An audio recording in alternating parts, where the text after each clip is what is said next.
For parents listening, they are in the midst of these crazy year-round schedules, and you're saying it is super important you strength train before you get to college if you want to play college sports and be healthy and perform at a high level. How can they now fit that strength into this schedule and kind of use your microdosing concept that you're using with your female teams?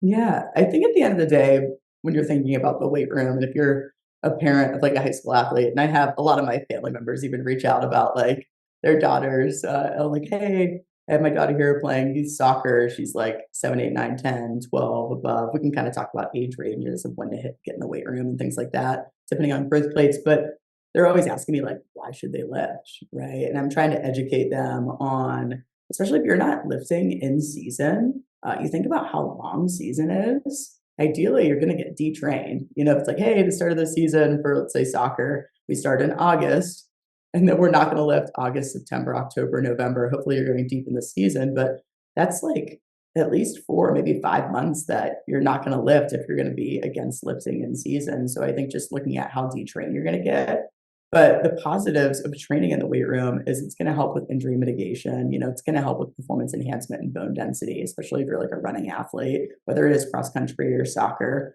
But for me, with microdosing, it's been all about finding small wins along the way. And a lot of time as a strength coach, or if like there's a soccer coach or a prep coach out at practice, like you're going to warm the athletes up for 10 to 15 minutes already. Maybe it's like a low level warm up of like activation, stretching, like glute bridges, knee hugs, all those different things. Why not take just a little bit more time? Because like a lot of time our lifts are only 15 to 30 minutes depending on the day of the week.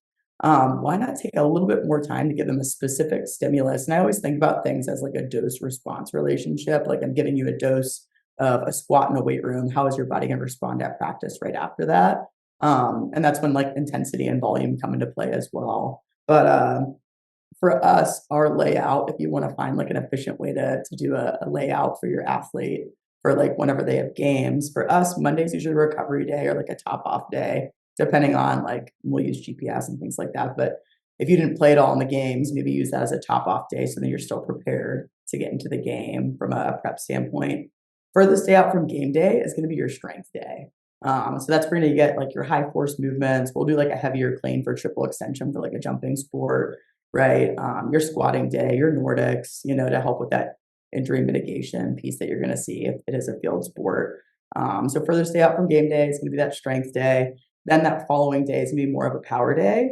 So we'll do like powering accessory work. So like maybe that is your hinging pattern, like your trap bar deadlift, and some of your unilateral work, like single leg work, and things like that. Then after that, as you get closer to game days, more of a speed day. So that's when you'll see maybe like a loaded jump or like some med ball throws or slams, or maybe it's something more specific to like an acceleration type sport, a med ball like punch out to help on those first 3 steps. And then usually we have 2 games a week for volleyball in the ACC. So we'll play Friday, Sunday. So we'll lift in between the game days, and we call that more of like a primer CNS type recharge day. And we'll specifically do whether it's like a speed clean, something fast, like a box jump, where they're like landing up on a higher amplitude, and they're not getting all that rebound coming down. Or we'll do like some type of like accelerative type drum as well. So I think that's how we lay out our week in regards. But again, just kind of thinking back to we want to give them a stimulus prior to practice to help elevate their play. So it's all kind of coming back to how are we going to help them on the court, on the pitch, and things like that.